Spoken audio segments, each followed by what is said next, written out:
September like of 2025, then this video is for you. You need to have money. I feel like I'm racist. You were supposed to have started like since. This process is not cheap. Yeah, I said it. Hi everyone, welcome to my channel. I am Fanny Nams. If this is your first time, but if this is not your first time, like if you're a returning subscriber, thank you for always coming back to watch my videos. I really appreciate it. I'm an international student from Cameroon studying in the United Kingdom. I'm doing my master's degree at Kingston University. I'm studying a master's in the Master of Science in Data Science, basically. Just realized that I've been doing vlogs and I've not been introducing myself. Like, yeah. But, anyways, you guys know now. So, in this video, I'm going to tell you guys how, like, everything you need to know, everything you need to do if you want to come to the UK to study as an international student. For home students, I don't really know much because I am not a home student, so I'm just talking out of what I know, out of like my own experience. Bear in mind.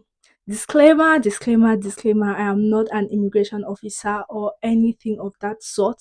I'm just sharing my own experiences, yeah, from where I am from basically. Because when I was doing this thing, I really did not find anybody from Cameroon. So I had to like basically, there was nobody basically to like, okay, this person has gone through it. The person is like in a similar situation as I am.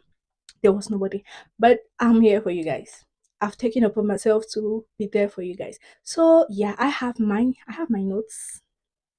I have my notes here, so I don't leave out anything. Yeah, so I don't leave out anything.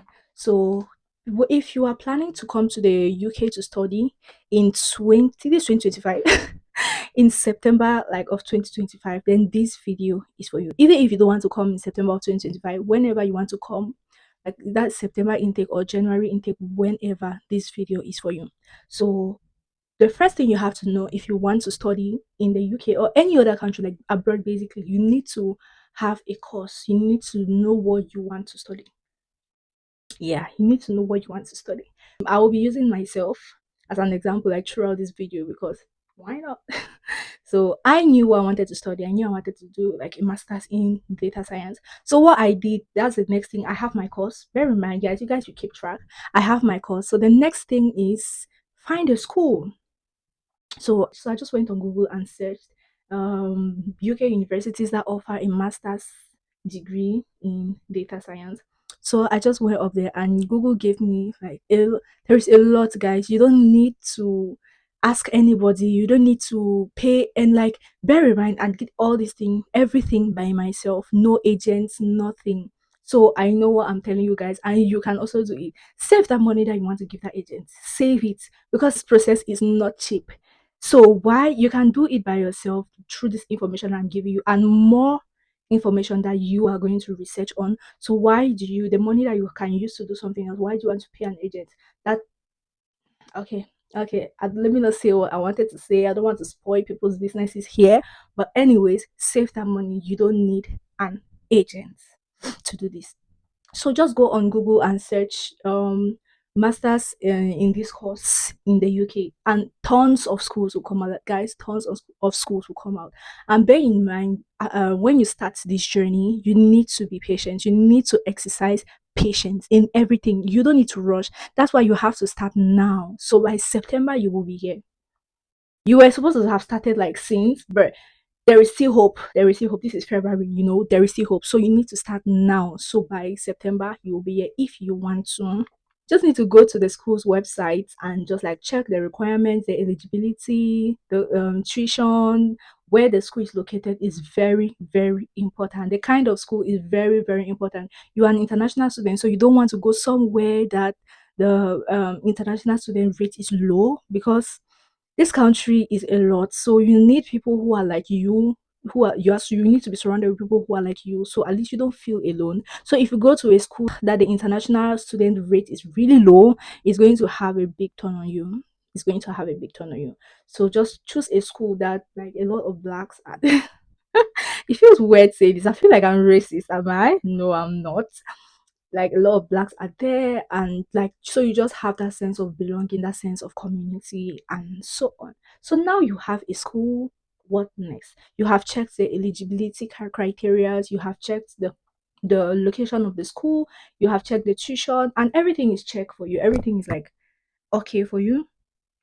So you go ahead and apply. To apply for this for schools, you need your passports, your international passports. You need a statement of purpose, like a personal statement. Basically, you need English language proficiency. You need what else? You need your school transcripts and certificates or attestation of completion. You need that to just show that you have completed your bachelor's degree. If you're coming in as if you're coming to from high school to study the bachelor's, it's the same thing. You just need your advanced level or your high school diploma or your high school whatever, wherever you are from. You just need that. And what else do you need? Yeah, that's it. You need all those documents to apply to the school. So you just need to just go to the school's portal, you register, you apply, and you wait. So typically it takes like max 3 weeks to get a response back from the school. Like that's maximum. So after you get a response, it can either be a conditional offer, an unconditional offer, or no no offer at all, like a rejection. But we are not aiming for any rejection, so we have just two options, which is a conditional offer or an unconditional offer. A conditional offer is basically okay, they have seen your documents, they are interested in you, but you need to submit something else. Like they just need some more documents or more information from you before they can firm your place. That's a conditional offer. An unconditional offer is like they have gone through your documents and there is nothing they need that is extra. Yeah, so they give you that unconditional offer. So once they give you like a conditional offer, they give you like a period of time for you to provide the conditions that they are giving in that offer. So you just have to do it according to that timeline, because if not, they will fill that spot. That a lot of students applying, a lot of students applying. So yeah, fast forward, if you are given an unconditional offer, you are good to go. What is the next step? The next step, you have to apply for a CAS.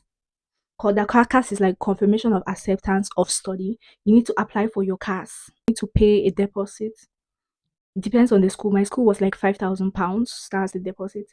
You need to pay the deposit so that they'll know you are serious or interested, and they give you your CAS. You cannot apply for a student visa without a CAS number. The CAS is basically just like information, like a letter stating your name, your personal details, the course you are coming to study, the duration of the course, and yeah, that's basically it. And then the CAS number, which is like the most important thing. So after you have received your CAS, guys, let's go back. Before you apply for a CAS, you need to do your proof of funds, POF. Proof of funds is basically, most people really get like confused when they are calculating like proof of funds. Proof of funds is basically your tuition fee for 1 year. If you are doing a master's, most master's programs are 1 year in the UK. 1 year.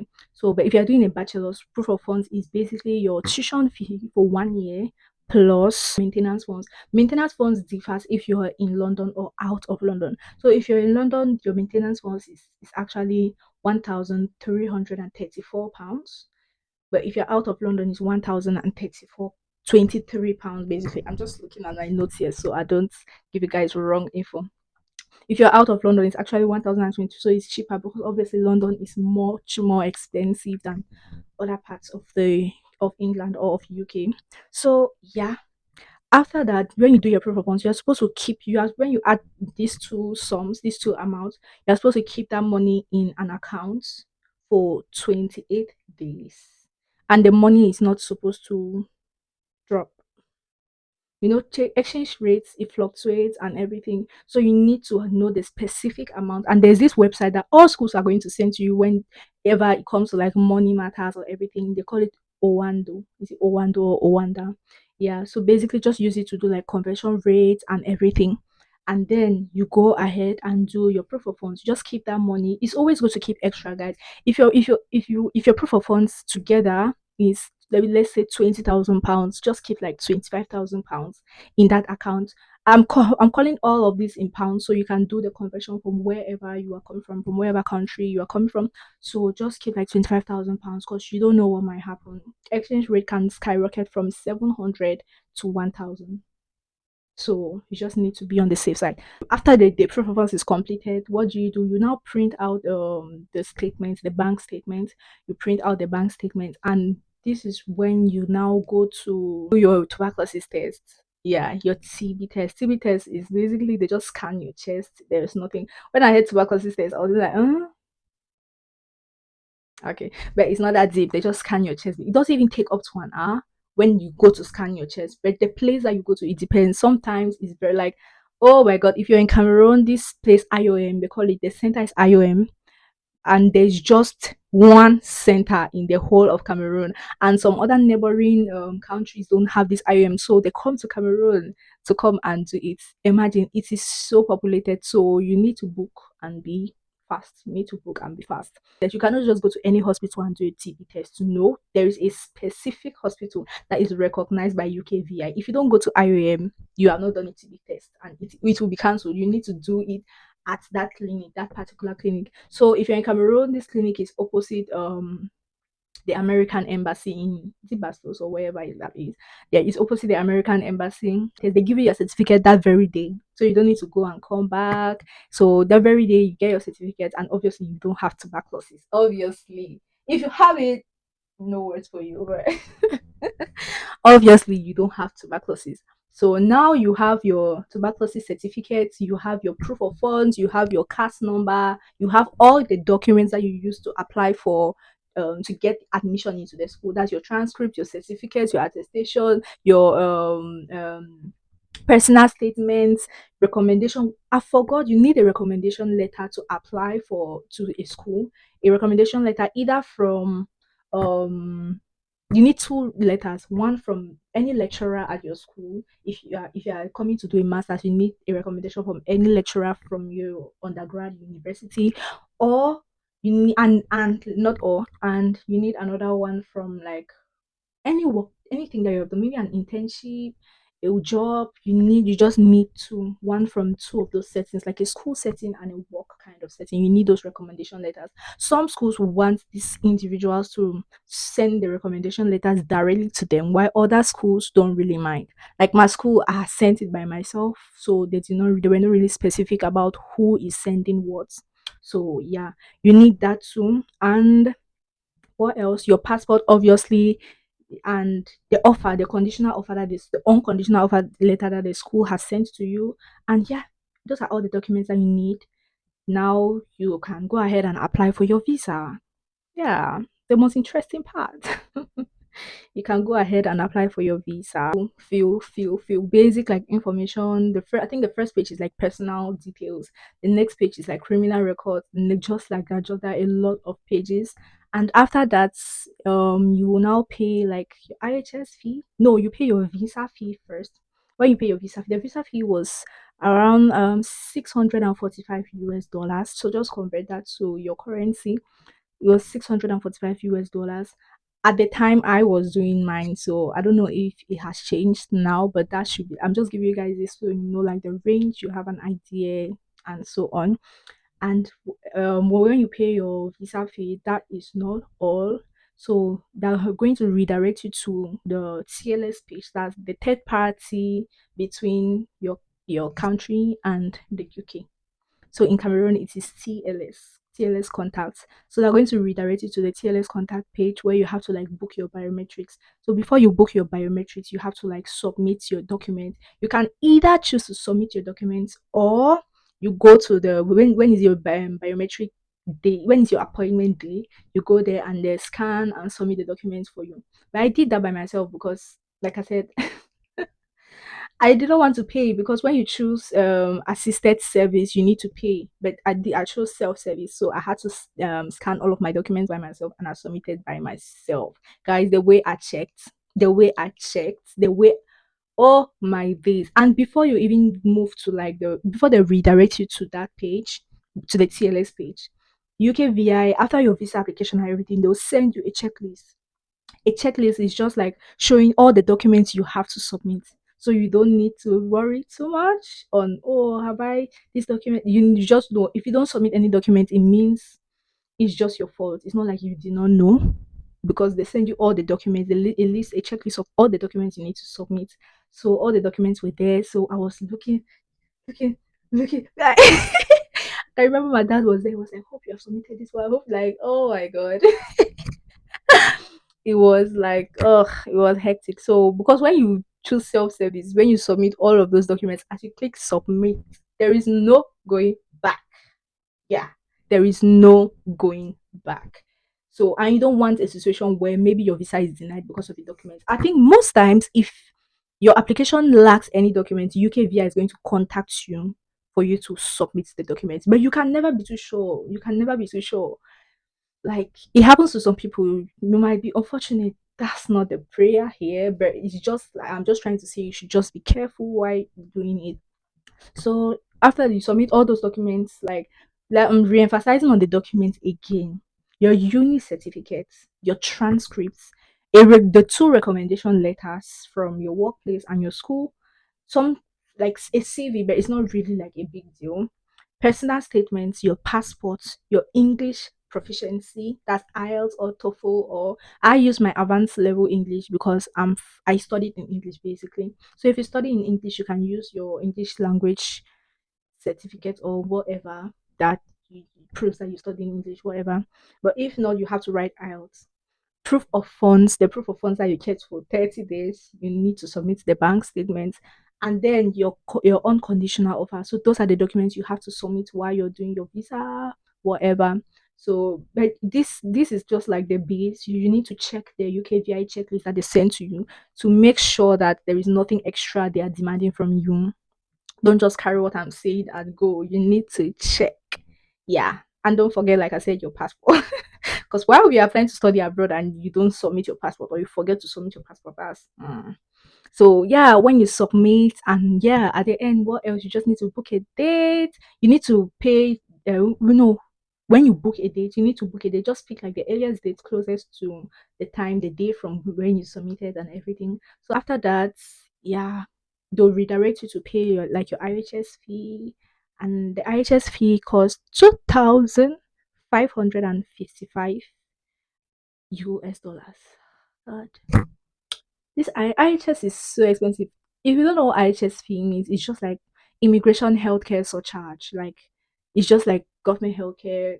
Yeah, you need to pay it alongside your visa fee. You need to pay. So just calculate both, and it's a lot, actually. It's a lot. And this is for 1 year. So if you're staying like 2 years, 3 years, every year basically you need to pay IHS fee. Every single year. So yeah, you have submitted your visa, everything is fine. Fast forward, you go for your biometric appointment, you go for it, and what do? They just take like fingerprints, your thumbprints, the rest of your fingers, and they take like a picture. That's the picture that is going to be on your visa. And what else? That's all. And then you submit your passport, you give your passport to them, and they will give you another checklist.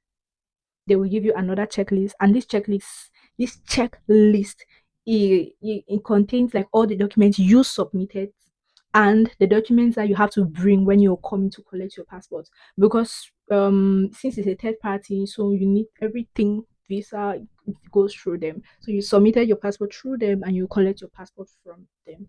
So they'll give you a checklist of everything. If you're coming to collect your documents by yourself, you just need to bring that checklist that they gave to you and your passport. No, the checklist that they gave to you, your passport and your national ID card. Yeah. And but if someone is coming to collect for you, the person needs to bring all of these documents photocopied and the person's own documents original. So yeah, that's just it. And you can also choose like a courier service, like if you want it to be delivered to you. But baby, the Cameroon girl I am cannot trust her passport in any courier service. So I was like, no way, I'm gonna collect it by myself. So yeah. And when you do all of that after your appointments, you now just have to wait for UKVI decision. You just have to wait and pray, wait and pray, wait and pray. Yeah, so I think my visa took 14 days and I had a visa interview. It's not a very common thing. Most students they don't get visa interviews. They don't. It's not very common. So when I saw that interview, I was like, what did I do wrong? I was like, huh?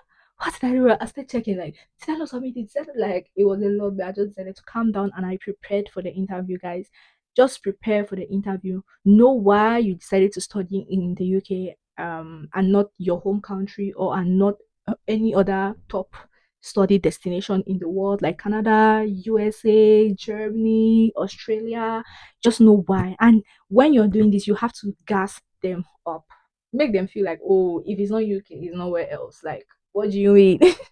You have to gas them up. And they'll also ask you, like, who will be sponsoring your education, like how much does the person make, or how much do it, like it's a joint account kind of thing, how much do they make. Like, they'll ask you all of these questions, and you need to know just what is enough to say. You don't need to talk too much, you don't need to talk less. You just need to know what is enough to say. And like I said, you cannot just wake up from your sleep that morning, brush your teeth, take a shower, and go and sit and wait for the interview. No, you need to prepare. You need to prepare. These people interview a lot of people, so they know when you are lying. And if they are not impressed, they will not give you the visa. Imagine you have come too far to not get that visa right now. You have come too far. You have spent a lot of money. So you need to prepare. They gave me, I think, some days. I don't know. I cannot count. Is it 1 week or so? So I every day I was preparing for this interview.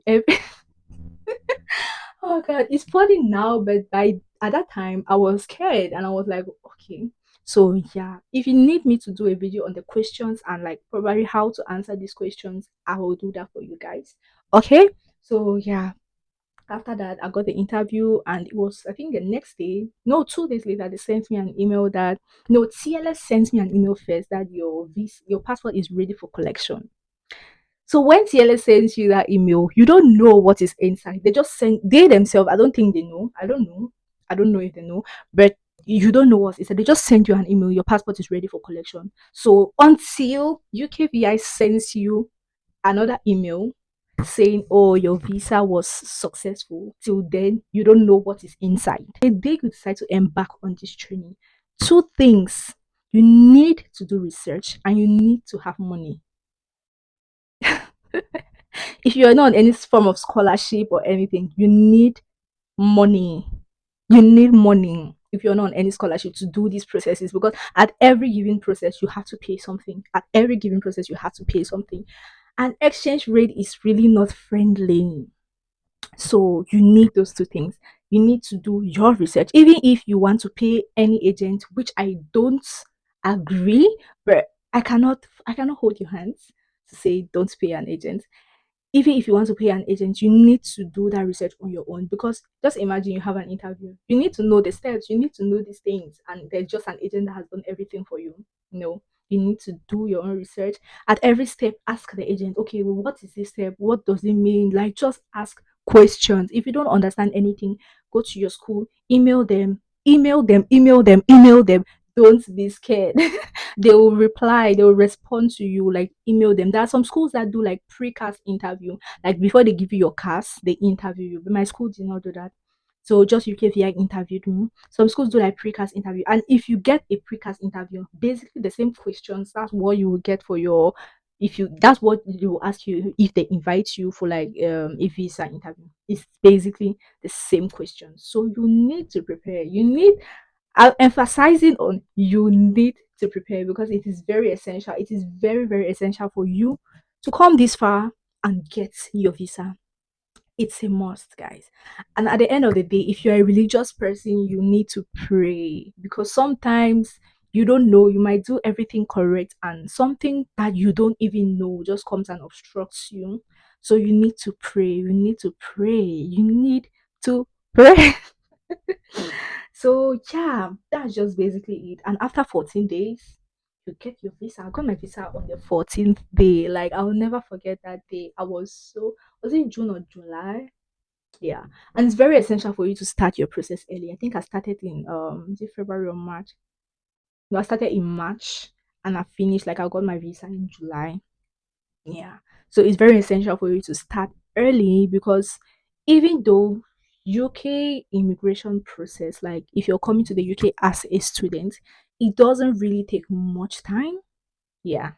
It doesn't really take much time compared to Canada that takes 9 months, US that takes like, it doesn't really take much time. You can wake up today, prepare for your start doing, as long as you have your money, you have your documents, you're going, and everything is on track. This is February, March, April, you get your visa. I assure you, the longest process there is the proof of funds, which takes 1 month. So if you start now, March, you do your proof of funds. That's it. So you need to start early, but regardless you still need to start early, because you never know. They always advise for you to do like start like 6 months before when you want to get to the UK, because you never know. Some people get their visas like, I know someone in my school got their visa like 4 days later they got their visa. Others 1 week, 2 weeks, some people even 1 month. I have a girl. I have a girl in my class. Like she even came to class late. She came 1 month after classes had started because she had visa issues and so on. So you need to be on time so that it's better for you to be so early than late. Like I got mine in July, so I had August, and it was early July, so I had like the rest of July, August, and then like early September to prepare. So I had like a lot of time in my hand. So, but yeah, that might not be the case for everyone. So you need to prepare in advance. All right, guys. So now the visa is out of the way.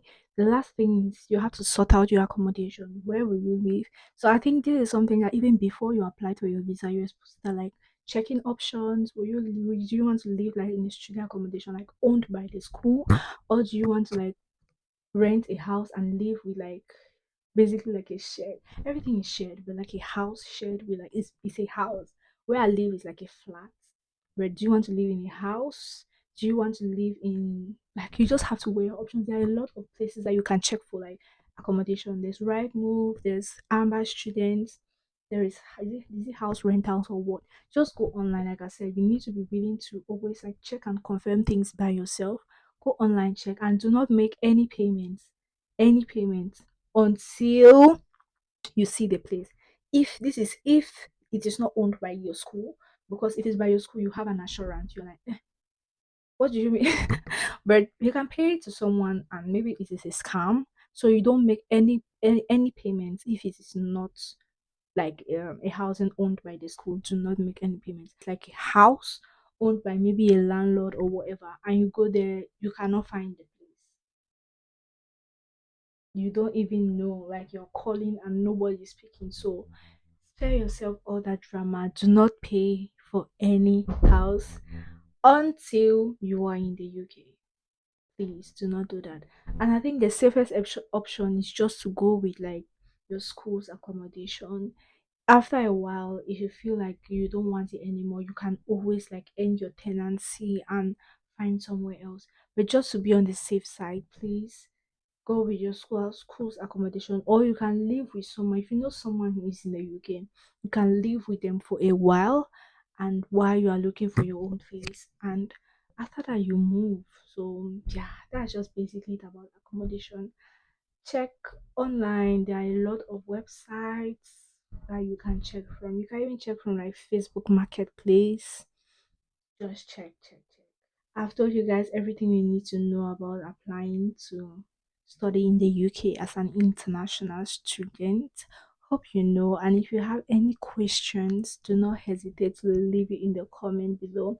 And if you find this video useful, please like, leave a comment, share, and subscribe. And see you in the next video.